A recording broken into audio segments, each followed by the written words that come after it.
84 million.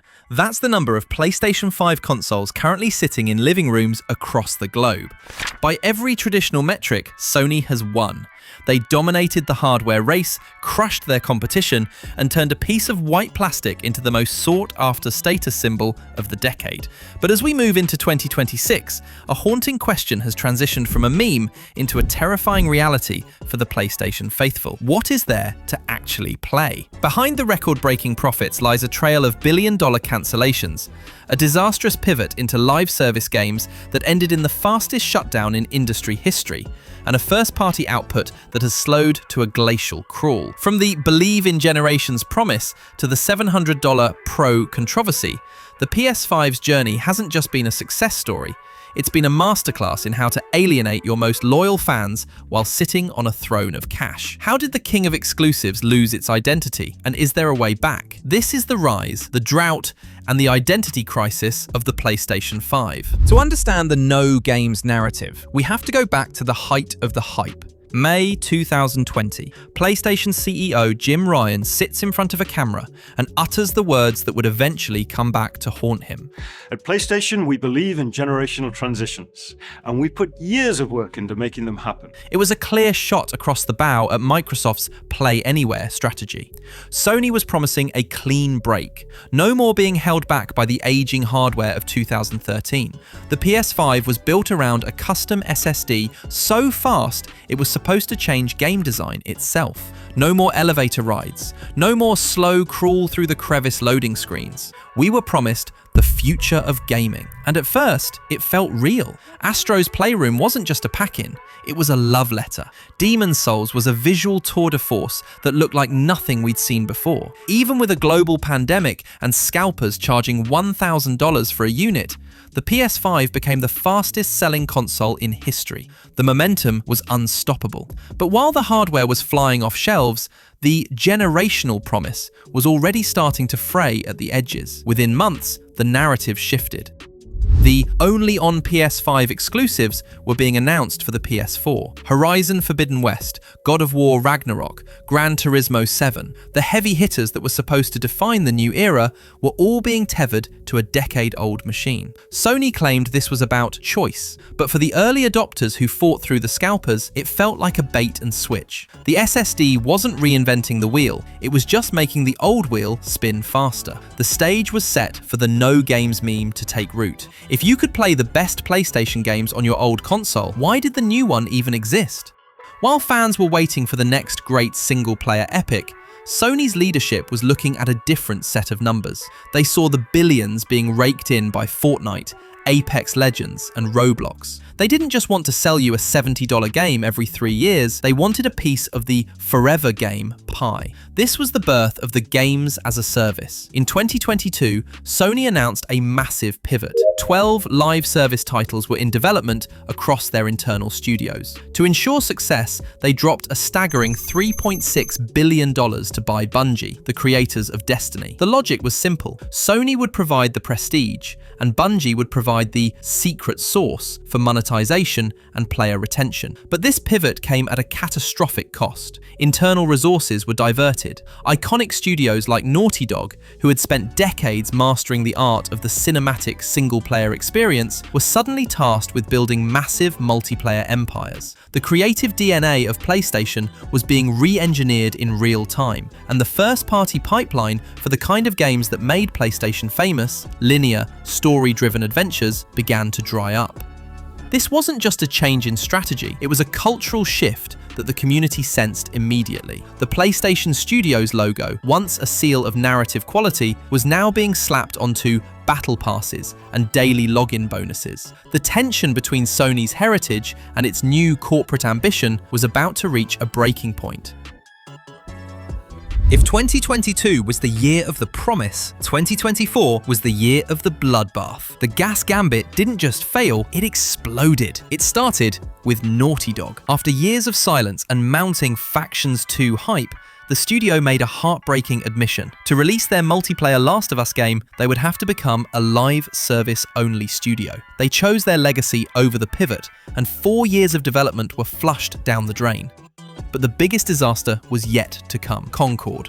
Sony spent 8 years and a rumored hundreds of millions of dollars on a hero shooter that felt like it arrived 5 years too late. When it launched in August 2024, the world didn't just ignore it, they rejected it. The game struggled to break 1,000 concurrent players on Steam. 2 weeks later, Sony did the unthinkable. They pulled the game from sale, offered full refunds, and deleted it from existence. The fallout was immediate. Layoffs rippled through PlayStation Studios. London Studio, a VR pioneer, was shuttered. Firesprite, Media Molecule weren't immune. The no games meme was no longer just about a lack of exclusives, it was about a lack of direction. Sony had chased the live service dragon and ended up with a pile of ash and a hollowed-out release calendar.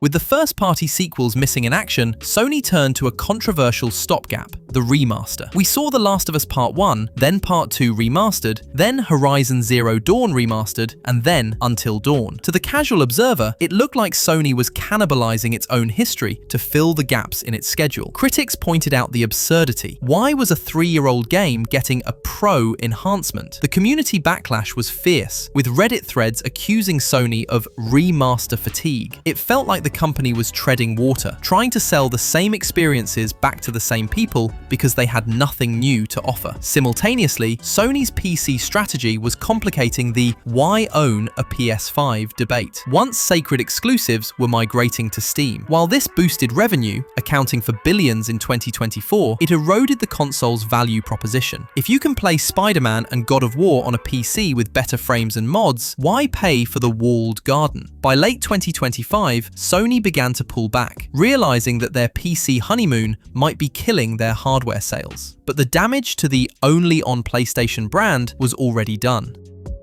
In the middle of this internal crisis, a miracle happened. But it didn't come from Sony's internal A-team, it came from the outside. Helldivers 2 became the accidental savior of 2024, a mid-budget title that captured the Starship Troopers fantasy and became a cultural phenomenon. Then came Stellar Blade from South Korea and the global juggernaut Black Myth Wukong.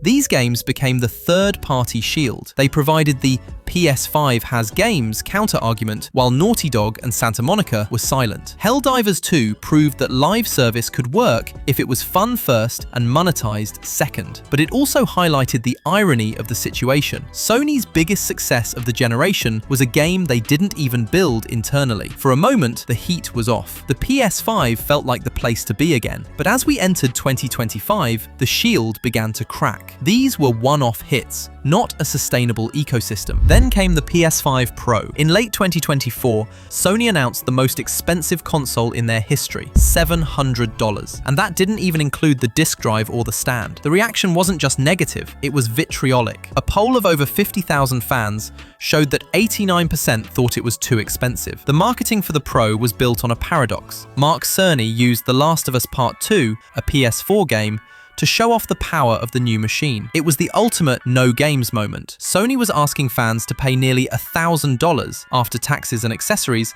for a machine whose primary purpose was to make old games look slightly sharper. The Pro felt like a product for a generation that hadn't truly started yet. We were being sold the ultimate experience for hardware that still hadn't seen its definitive software. The disconnect between the corporate greed and the player reality had never been wider. But the story of the PS5 isn't over. As we look into 2026, the silence is finally breaking. Sucker Punch has returned with Ghost of Yotei, a stunning evolution of their samurai epic. Kojima is pushing boundaries with Death Stranding 2. And then there is the Titan, Grand Theft Auto 6. Sony knows that 2026 is their redemption year. With GTA 6 expected to be the biggest entertainment launch in history, the PS5, specifically the Pro, is positioned as the best place to play it. This is the killer app the console has been missing for 5 years. But will it be enough to wipe away the memory of Concord and the $700 price tag? The internal studios are finally waking up. Reports suggest that Naughty Dog's new IP are finally entering the home stretch. The era of the cross-gen trap is over.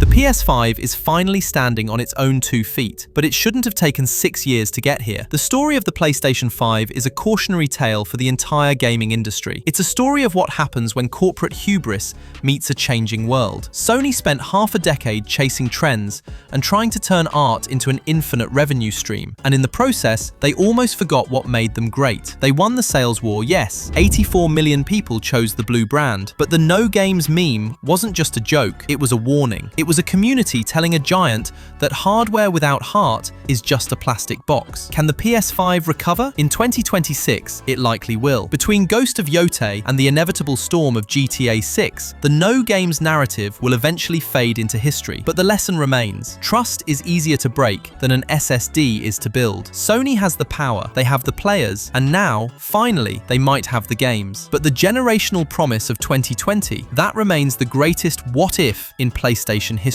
What do you think? Was the PS5 drought overblown, or has Sony lost its way? Let us know in the comments, and if you enjoyed this deep dive, subscribe for more. Thanks for watching.